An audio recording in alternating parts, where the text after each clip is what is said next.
Funding for lawmakers comes from the University of West Georgia in Carrollton, ensuring a better life for Georgians in the 21st century. More than 100 programs of study prepare students for successful careers in the critical professions of education and nursing, as well as business and the liberal arts.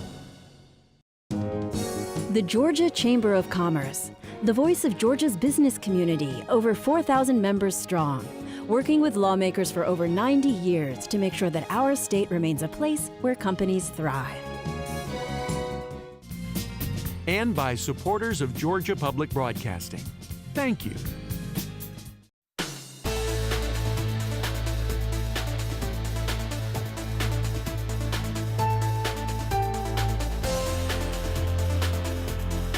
Coming up on Lawmakers, a joint conference committee works to come to an agreement on the $18.6 billion FY 2010 budget.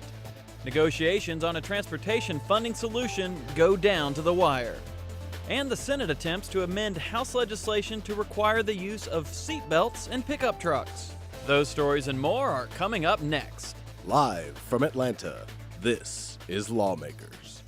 Here are your anchors, Nwandi, Lawson, and David Zelski. And good evening, everyone. This is the final legislative day of the 2009 session of the General Assembly. The Senate remains in session, and the House is expected to return from a dinner break shortly. Sine Die, of course, expected near midnight this evening. Also tonight on this broadcast, the Senate narrowly passes a measure compensating the wrongly convicted John Jerome White. And we'll check in with Tom Crawford of CapitolImpact.com live from the Capitol. But first, our top story tonight, negotiations on a transportation funding solution continue into the waning hours of the session. Well, deja vu 2008, as it looks like we might not see a solution to transportation funding again this year. Lawmakers Valerie Edwards has been following this issue for us all session long and joins us now from the Capitol. Valerie, what's the latest? David, raise your hand if, like me, you remember Sine Die 2008, when a proposed transportation funding plan died just minutes before midnight in the Senate. Well, it looks as if we're going to have a repeat of 2008 because everyone I spoke with, both in the House and in the Senate, said no when I asked if we'd have a solution to transportation funding this session. First thing this morning, a transportation conference committee met, hoping to find some common ground. But after an hour or so of back and forth debate, the meeting broke up and both sides took their concerns back to their colleagues. Remember, the House wants a statewide transportation funding plan, while the Senate wants a regional plan. First, House Transportation Chair Vance Smith responds to the Senate naysayers. And then we have Senate Transportation Chair Jeff Mullis expressing his frustration from the Senate well. I think all of us have done some things in our life that's never been done before. Look at the Olympics. They break records all the time. Let's break a record in Georgia. Let's go out and be united. Let's show the people of Georgia what we have to offer them. And let's be the first state in the United States. Let's don't be the 5th or the 25th or the last state. Let's be number 1, and let's go out and pass something that'll solve transportation for all of Georgia. All, and not just one region, but all of Georgia. Not anywhere in America have they voted for a statewide T-Splosh. So who are we fooling?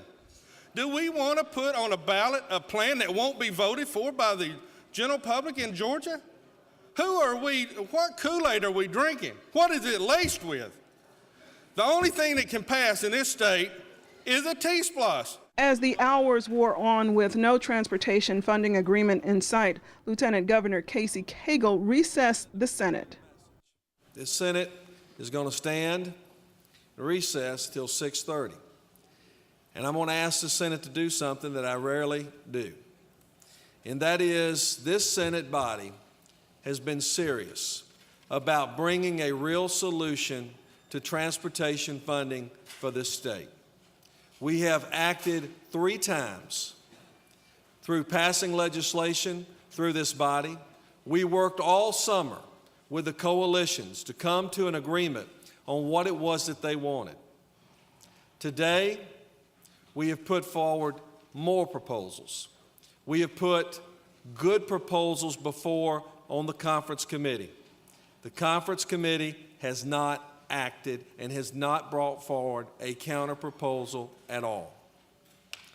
If we want funding that's going to ensure the prosperity of this state economically for transportation.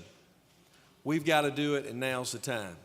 I have committed to you to fight to the bitter end, and I know that each of you feel just as strongly as I do. Now is the time. I want you to go and ask your House members, do they want to solve transportation? Do they want to get MART out of the fix that they're in? Because now's the time. The time is running out, and we need to act, and we need to act now. We stand at recess. Well, following the recess, I didn't see too many Senate members heading over to the House to lobby their colleagues for transportation funding. As a matter of fact, the one or two I did ask about what they were doing over on the House side, they told me they had business of their own to take care of. Now, we just learned moments ago a third Transportation Committee meeting has convened. Right now, as we're on air, we're going to go there following this broadcast to see what's going on in transportation. Finally, let me tell you, I did ask Senator Mullis about the governance bill that we all know Governor Perdue wants. And guys, I got to tell you, it looks like that one may not make it this session either. Reporting live for Lawmakers, I'm Valerie Edwards. All right, Valerie, looks like it's going to be down to the wire once again. And as we told you at the beginning of the broadcast, the Senate has gotten back down to business this evening. The House is expected to reconvene at 7:15. Both chambers are set to debate the Conference Committee report on the 2010 budget. The House and Senate have been wrangling over how much of that $18.6 billion spending plan can be allocated to fund Medicaid and education. Lawmakers is going to continue to follow that action on the budget and bring you an update in our 11 o'clock broadcast. Well, with the end of the 2009 session coming up, we have joining us live from the Capitol to talk about what's going on this session, Tom Crawford, the national editor of CapitolImpact.com. Tom, thanks for stepping out to talk to us for a few minutes. Glad to do it. As I just mentioned, of course, the budget, that one constitutional provision that both the House and Senate have to pass in order for them to end this session. Where does it stand now in terms of that stalemate? They announced earlier this afternoon, the House and Senate negotiators, that they did have an agreement on the budget. They spent 2 or 3 hours printing it. It is out there on the desks of the legislators, and they will probably be voting within the hour in both the House and Senate, and I'm sure they will accept the budget recommendations. And as you just noted, they will have fulfilled their one constitutional requirement, which is to adopt a budget, which means that state government will be able to continue operating after June 30th. Tom, it looks like transportation is at quite a stalemate right now. What does it mean for some of the leaders, especially ones who have aspirations after this, if nothing gets passed this year? Well, it doesn't look good for any of them, and I know Lieutenant Governor Casey Cagle has put a lot of his prestige on the line trying to get something through. He might have the most to lose here because the business community was already a little disgusted over what happened last year. I've seen a lot of business leaders and lobbyists here today looking even more disgusted, very grim expressions on their face, very angry. They may just throw up their hands and say, the heck with it, we'll try a new governor perhaps. So there's not a lot of happy people right now about that issue, both in the business community and among the leadership. You know, Tom, earlier today, the House did agree to Senate changes to that measure that will bring the unemployment trust fund money from the economic stimulus package here to Georgia. A lot of debate this session about exactly what should be done with that federal stimulus money, including debate about whether we should even be accepting it. Right, but I think in the end, they're going to wind up accepting the whole amount of it. And you're right, one of the tax bills had some provisions in it that should clear the way for that stimulus funds to go to the state's unemployment trust fund. I think that issue will be largely taken care of. We're not going to have the situation you had in South Carolina where the governor there kept threatening not to accept the money, but I think even he has given in, saying he'll accept the full amount. Tom, we have seen a lot of tax measures go through, a lot of them spearheaded by Senator Chip Rogers, and some of those include a lot of corporate tax, but there has been a lot of debate whether we should be putting together these tax breaks when there are a lot of cuts being made to state agencies and other state programs. You're absolutely right, David. A bill that has passed through the Senate and will probably be passed by the House and will probably be finalized by the Senate, reduces the net worth tax. Reduces the capital gains tax and also eliminates the net worth tax that corporations pay. Nobody knows exactly what the impact of that will be, but I've heard one estimate that it will cost the state treasury somewhere between $300 million and $400 million a year. Now, keep in mind This is when we've been working on a budget with a state revenue shortfall of close to $3 billion. And when you cut state revenues on top of that, I think you're putting yourself in a very tight situation. Well, you know, Tom, one of the sticking points on the budget right now has been around the Medicaid funding. In general, health care has had a pretty sticky time this session, including funding for trauma care and, as I mentioned, funding for that Medicaid program. Yes, and the House and Senate had largely agreed on full funding of Medicaid and rejecting the governor's proposal to cut the payment rates to doctors and hospitals. They went at it in slightly different ways, but they were both in general agreement on it. I believe that was one of the details that got worked out in the conference committee, although I have not had a chance to look at that closely. Trauma care is a little bit shakier proposition. I think there will be a little bit of funding for that as a result of this session, but it will not get the amount of money it probably needs. Tom, in just a couple seconds, is special session a possibility? Probably. It's not a sure thing, but there may be one in June. Okay, Tom Crawford, national editor of CapitalImpact.com. Thanks again, Tom. Okay, thank you. And while the fate is unsure for a host of bills and resolutions still in play in the House and Senate at this hour, there was agreement between both chambers on some disputed bills, including the Georgia Works Job Creation and Protection Act of 2009. This is the legislation needed to draw down those federal monies to shore up the state unemployment trust fund. Representative Mike Cohn explains. We added the ability to draw down stimulus bonds, low interest or zero interest bonds at the request of the governor. I thought it was a good change. So we adopted that. The other one we changed was the effective date. We moved it from July 1 down to May 25th of this year. And I'll share with you we have a little bit of a heartburn that I hope that the Labor Commissioner can get this done very quickly, but the standards that have been set by the USDOL as it relates to the extended benefits, we have Georgians right now that are qualified for these extended benefits, but we can't get in place because of the standards that have been set. So I urge you to give favorable passage of this, but I hope that the Labor Commissioner can get the job done. Now, the House agreed to the Senate substitute to HB 581 by a vote of 159-2, and it now moves to the governor's office. The House also green-lighted the Senate substitute to House Bill 304, requiring that property owners be informed of their right to appeal ad valorem tax increases. Representative DuBose Porter presented that measure to the House. This is the bill that had to do with the assessors notifying before they come on your property. The Senate added two amendments that I think are good. One is it says that they will add a statement with the ad valorem tax bill notifying the taxpayer of the right to file the return. Also, it was also an amendment on the floor that said if a widow of a disabled veteran who now qualifies for a certain homestead exemption, that if they sell that house within that county, they could take it with them. So if they scale down, it would not penalize the widow of a disabled veteran. I ask that you agree to the Senate substitute. It makes a good bill even better. And at this hour, the House has also given the go-ahead to the Conference Committee report on House Bill 228, which would restructure the Department of Human Resources. The House has also approved the Conference Committee report on HB 457, adding Alzheimer's to the disabilities receiving additional protection from abuse and neglect. Well, House and Senate conferees agreed on a version of the Jobs Opportunity and Business Success Act of 2009 earlier today. HB 481, sponsored by Representative Tom Grades and carried in the Senate by Senate Majority Leader Chip Rogers, aims to provide for tax relief and encourage employment opportunities and business stimulation. However, Senator Nan Orrock has spent much of the last 2 weeks railing against corporate tax, capital gains tax, and these kind of breaks which are offered in the bill. Senators Rogers and Orrock square off.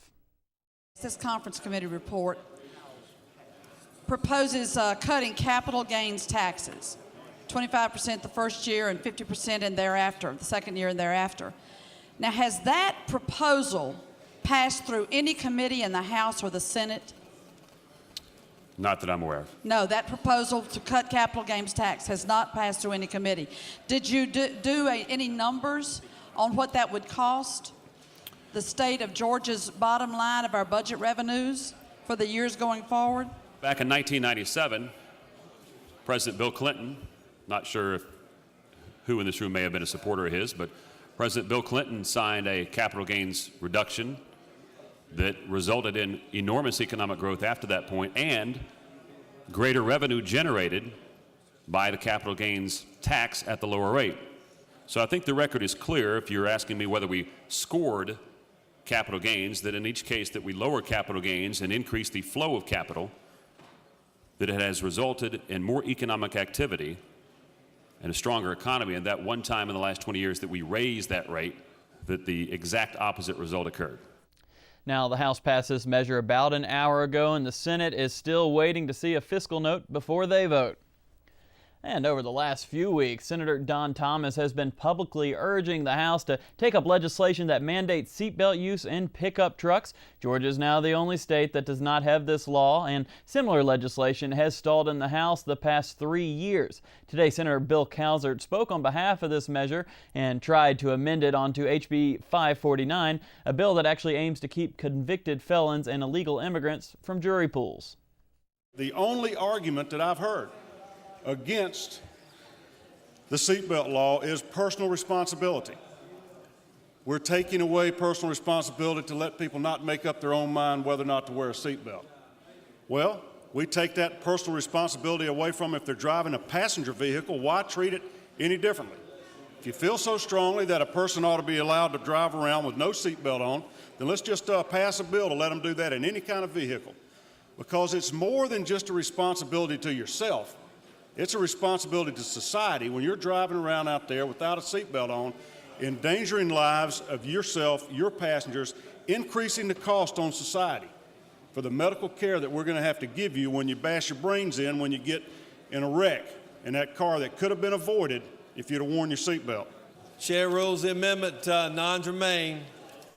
Now, this legislation overall passed 42-6, but as you just saw, this attempt to amend it with the seatbelt law was unsuccessful. Now, the House can still take up Senator Thomas's SB 5 over the next few hours, or it can be amended onto another bill, as you just saw.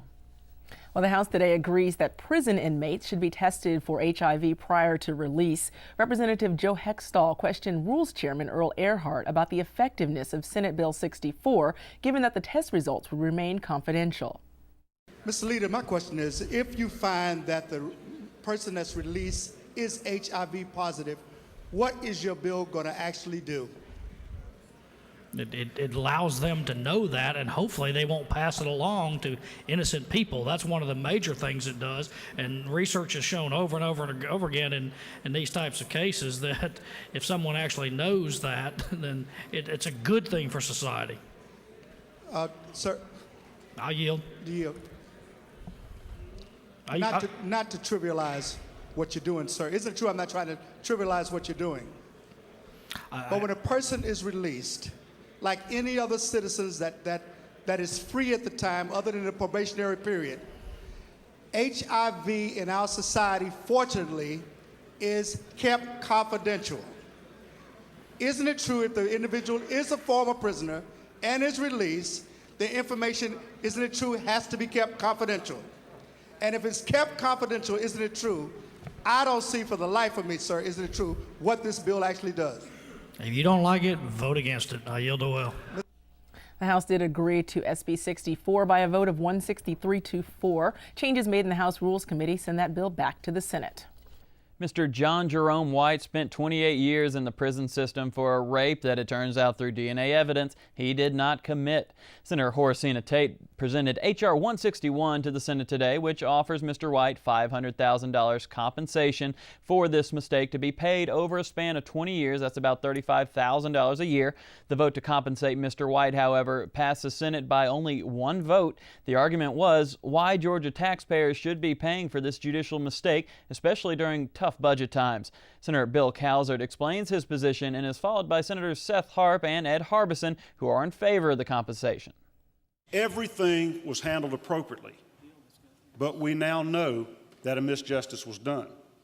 So the question to us becomes, are we as a state government going to ensure against these wrong outcomes?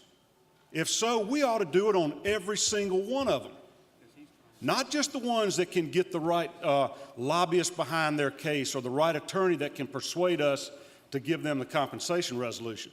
The use of the lineup in the criminal justice system is something that has been hanging out there, and it has been biting people, and it's been messing up people for years and years and years.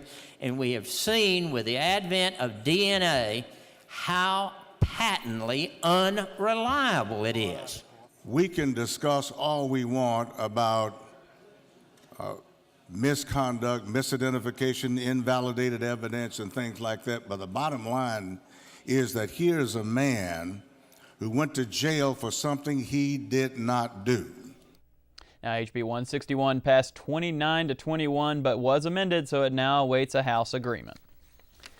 Well, the laws of tracking devices, primarily by private detectives, came into debate on the Senate floor today. HB 16, carried by Senator Bill Hamrick, prohibits the use of tracking devices with certain exceptions, that being private detectives. However, Senator Judson Hill offered several amendments saying it oversteps the bounds of privacy. Senator Hill is followed by Senator Seth Harp, who says private detectives need these tracking tools and permits to safely do their job. What this legislation would do by itself would be to require a court order in a criminal case and showing of probable cause. And we could go so strong and so high of that level of requirement, but there's no requirement at all for someone to put a tracking device on you or your car. This just doesn't pass the smell test. In my view, it doesn't pass the smell test. I'm really concerned about privacy and the individual right portion of this. It goes so far, as I said, to require a court order for law enforcement, but in numerous other areas, except requiring that for a private detective who, I applaud what they do, but they could willy-nilly place a GPS device on just about anybody, anytime, anywhere, without even a court order. Does a person have a reasonable expectation of privacy if they are cheating the workers' comp case and they're going places and exercising, doing things that clearly are contraindicated by what they are claiming they have? I think people have the right to a reasonable expectation of privacy, and we should not be allowing people to sneak around behind their backs and put tracking devices on them or implant them under their skin or anything else without some sort of showing that there's a high level of need to, and we've addressed those matters. And HB 16 passed with a few of the Hill amendments, so we await a House decision on the Senate changes. Legislation to dismantle the State Public Defender Standards Council stalls in the House this morning. Senate Bill 42 was called just before noon, but that's as far as the bill has gotten. Clerk will read the caption to Senate Bill 42. Senate Bill 42 by Senator Smith, 52nd. Bill to be entitled Act Title 17, the Georgia Indigent Defense Act of 2003. Who's presenting this bill on the floor?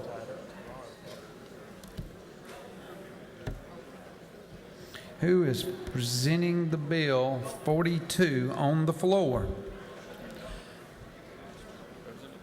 Are you? Richardson then conferred briefly with Representative Rich Golick. Gentleman does not wish to proceed with the bill. The bill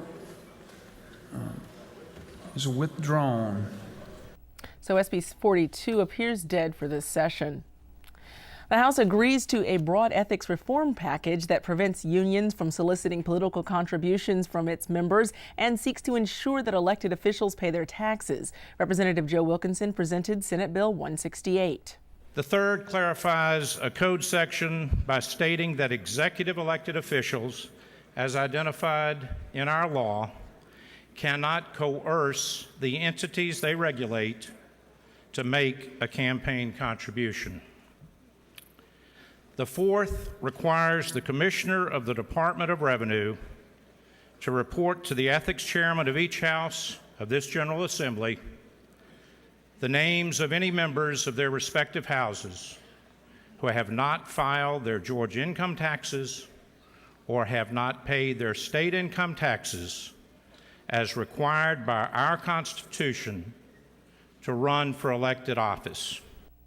Now, the House adopted a committee substitute to SB 168. The bill returned to the Senate. If you live in the Atlanta area, you may have seen the billboards. Senator Kasim Reed is running for mayor of Atlanta. Therefore, he must resign his seat in the Georgia State Senate, where he was recognized by Senator Nan Orrock this morning.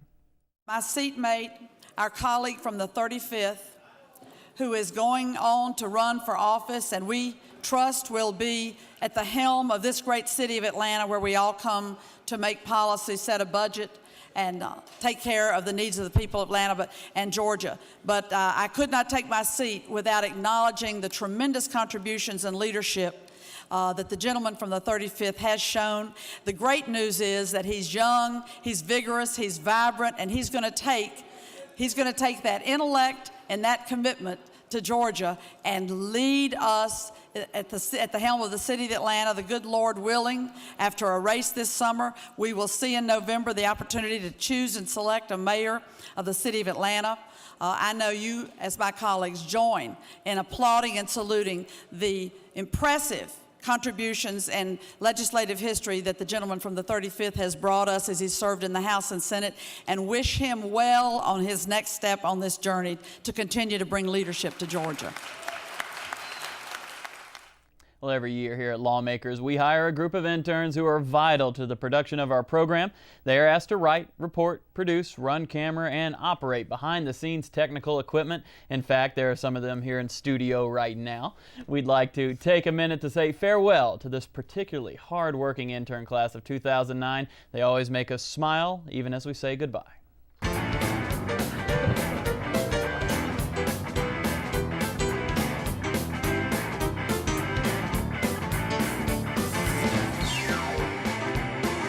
Nwandi, taxpayers would get the option of a binding arbitration appeal of their property. The privilege of serving the state, he will keep bringing back his bill until it passes. Peanut butter cookies. Something needed to change.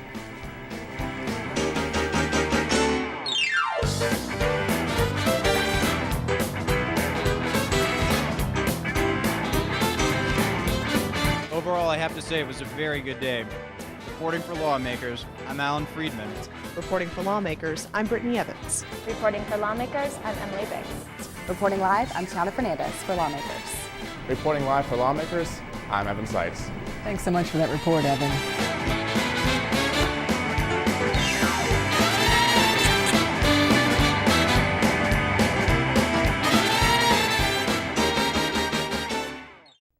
They do a great job, and on a serious note, we really do appreciate each and every one of our interns, and as you can tell, in addition to all their other skills, they also have a wonderful sense of humor. Well, we hope you'll join us for a special edition of Lawmakers tonight at 11 p.m. We'll be here live to bring you all the latest Capitol news as the Georgia General Assembly prepares to sine die the 2009 legislative session. Well, coming up on GPB television, Burt Wolfe Travels and Traditions. Tonight's episode features the islands of Bermuda. That's next here on GPB. And that's our broadcast for the 40th and final legislative day of the 2009 session of the Georgia General Assembly. I'm Nwandi Lawson. And I'm David Zelski. Join us later this evening at 11 p.m. on GPB for our Lawmakers Sine Die Special. We're going to leave you now with live pictures of the House and Senate. They're back in at this hour. We'll see you at 11.